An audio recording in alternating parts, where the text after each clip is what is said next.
Gary Daniels, thank you for the 2. Did you get a review code for Dragon Age? Boy, am I glad that you asked, my friend. So, kind of elephant in the room, okay? Here's the deal.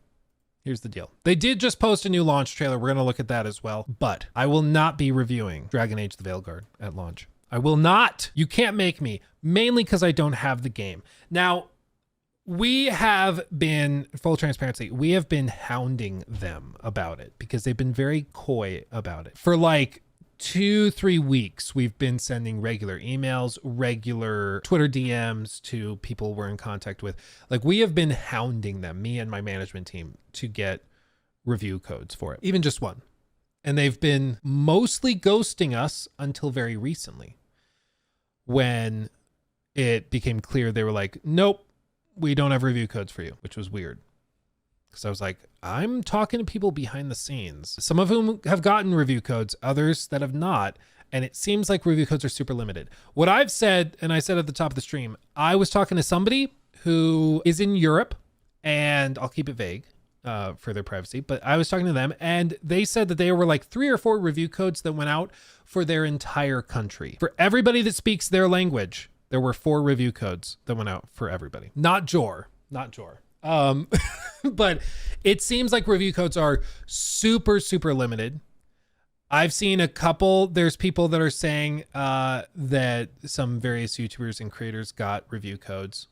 Awesome. But it does seem like it's a very limited group. Even those who went to their preview event are not getting review codes. Okay. Paul Tassi from Forbes said he got a review code.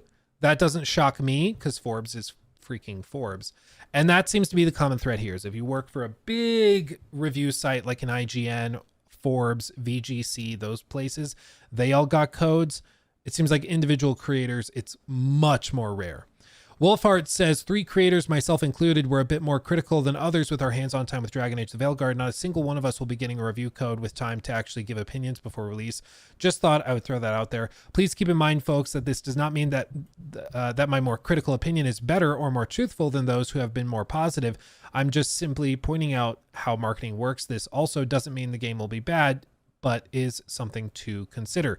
Kayla also points out there were also people who were very positive and were also at the event who didn't get review copies. Also, I definitely think you guys should have been given codes, but I just want to point out it wasn't only people being more critical who weren't given codes. And he says, I understand that, and I did my research on this before posting. The point is, more so that everyone will hear or will know of who was critical did not get a code. I can't read today. The point is more so that everyone I know of who was critical did not get a code. With 2 of us being heavily involved in the party-based RPG scene, it's just not a good look. It is, however, a good look on the investor side of the equation, though. None of us, like, just disclosures out of the way, none of us are entitled to review codes. Okay, nobody is saying that we deserve a code or whatever. It's fine. Okay, it's fine. This comes with the territory. Honestly, at the end of the day, they need creators and they need reviewers much more than the reviewers and creators need them. Okay, because like we can make content regardless, but they need our positive word of mouth. They need our excitement if the game is good.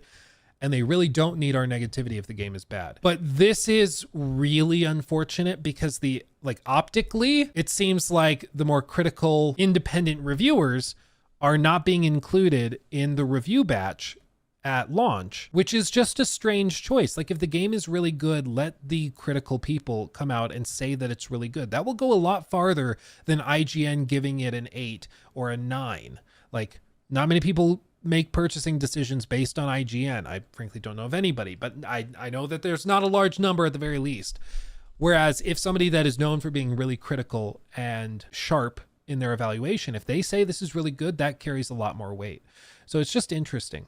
Legendary Drop says, it's just horrible optics, especially given the skepticism around the game and the current climate in the industry. People will see this as truthful people not getting codes. Unfortunately, that's the perception I think it gives. That's why I think it's a mistake. And it's bizarre because they've been very transparent up to this point, and then this is the time where they're getting cagey with it. It seems to me to be a mistake. The game could be really, really good, but what's going to happen now? Now, let's say hypothetically, We fast forward to the 28th, I think, is when it was rumored that the embargo would lift. I don't know that because I don't have a review guide because I'm not reviewing the game. But if, let's say, the 28th review goes up, and let's say Metacritic, it's a 90 or a 91. The problem is now everybody's going to be like, yeah, but you didn't give it to the really critical people. So it's probably more like 85 when when all the other reviews come in and it averages lower. Even though it could be a 91, even though it could be amazing, that's the perception it's going to leave with people. When can you talk about the bit you did play? A month ago? I already posted a big video on it. Yeah, I've already talked about it a lot. So you're right. The average consumer doesn't care. Maybe not. Yeah, the average consumer, I don't think cares. But I think what they're trying to do is they're trying to win over the core fandom first and then win over everybody else. And let me ask you guys, are there any creators out there that are known for being really, really into Dragon Age? Like, are there any communities that still make content on Dragon Age, that like hype them up, the big fan channels? Because like, when like Microsoft was trying to sell Redfall to people, but they for some reason invited a bunch of Xbox fanboys, as if that would quell concerns and convince people. You know what I'm talking about? And they do that, and they still gave those people like early access and preview access, but they did not give it to critical people. I guess my main point is that this review code distribution thing, even if I don't get a code, I don't really care that much, because guess what? If the game is really good, I get a new game to play and I'm happy. If the game is really bad, we get to laugh at this massive blunder and the mistakes that they made with the potential that they had. So either way, I'm good, fam. I'm good. But I think from the perspective of trying to sell the game to people, this is just an unnecessary mistake. It's just a blunder. It's just an oopsie, I think. Not every single upload, but Wolfhard plays them semi-regularly and has covered everything up to the release. That's why it's a bit concerning. Yeah, and he's a good guy, dude. Like, I've talked to him a few times. I've met him a few times. And he's a legit dude. And again, it's just an unnecessarily bad look. Like, review codes literally don't cost you anything. You generate it, you send it out, they sign the NDA, and they review the game. We've done it hundreds of times, okay? It is not a big deal. Maybe not hundreds, dozens at the very least. Like, it's really not that big of a deal. Are they that concerned over spoilers? Maybe. Getting a review code for God of War Ragnarok was also a nightmare, but they still sent it out. It was funny. I can say this now because the person I was talking to doesn't work there anymore, but with God of War Ragnarok, review codes were very, very limited. And they straight up told me we have 2 codes left. So the person I was speaking to had a list of codes, and when they handed them out, they crossed them off. And they only had so many. And they couldn't generate more because that was done by like a separate team within marketing or something. And so they got handed a list of codes that were limited, and then that's how many they could send out. And it seems like they sent them out primarily to the big channels, big review channels, and that's it. I understand that if that was the priority, I would just say, listen, guys, why didn't you generate more? Because the perception is that they're primarily sending them to the safe bets. Now, that's going to be really bad if it doesn't review well. But if it reviews well, it still is going to limit the positivity surrounding the game, because people will just hand wave it away and go, well, you only handed it to those that were going to be like sycophantic and cheery, even if that's not true. But as we've said 1,000 times, it's the perception that you have to deal with. And if the perception is that they're cherry picking reviewers, that's unfortunate. Let's see. I think they only pick people who have no bad in them, not because they're not honest, but because they know they would never rage review it for views. Well, it certainly seems like I understand the appeal of doing a safe review list, of having people send out review codes to those reviewers that are going to play it pretty safe. And the worst review you might get is a 7 out of 10. I understand playing it safe, but that doesn't mean I have to like it. Neon Knight got one. His review's kind of negative.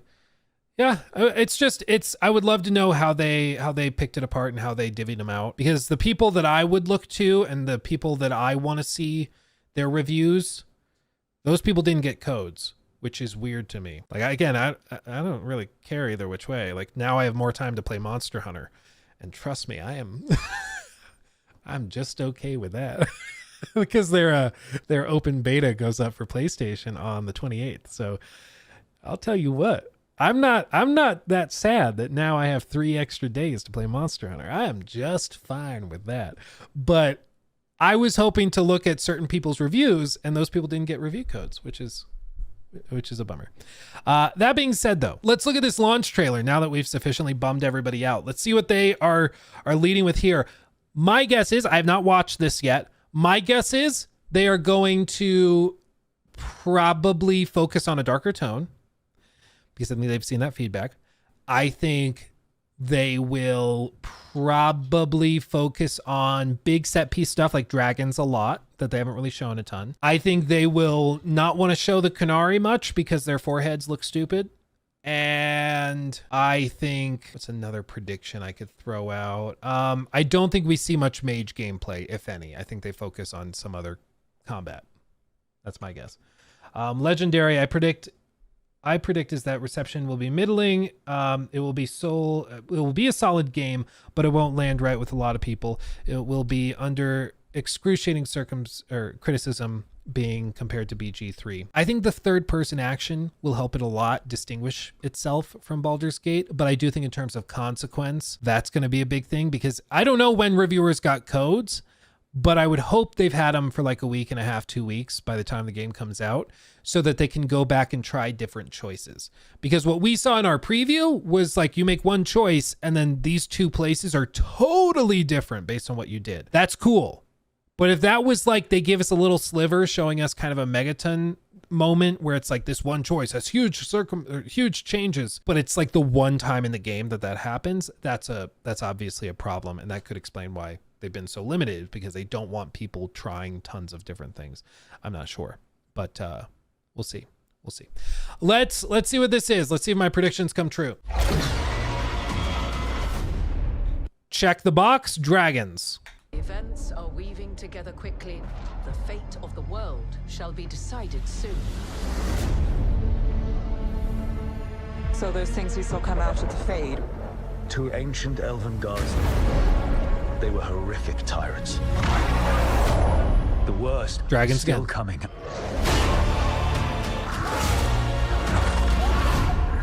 Melee combat, darker tone. We stop them. The other one, I'm going to be honest. I was thinking this. I didn't want to say it because I didn't want to be that guy, but I kind of suspected that they might lean specifically into showing a male protagonist because they want to win over some of that crowd that cares a lot about that. It seems that they were doing that, but I didn't want to say that because I didn't want to be that guy. But like, I think we were all thinking it. So that have been dormant for centuries are awakening. Shut it down. I'm trying. The dead stir more easily than they should. Mommy? There. It's been feeding on the blight.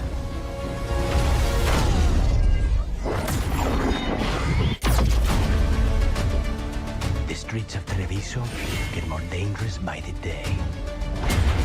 The gods, I can feel their corruption. The cult's gathering power. Darkspawn are charging to Weishaupt.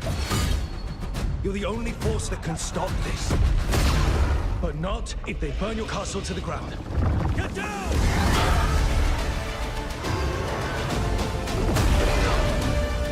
I played a lot of this, dude. It's kind of surprising me. It will not be easy. But you are this world's only hope.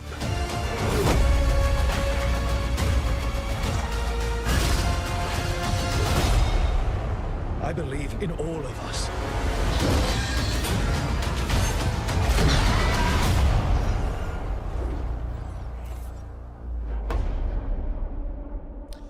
Honestly, pretty good trailer. Pretty good trailer. Definitely leaning into the dark and gritty. Lots of melee combat. Lots of dragons. Lots of different ages.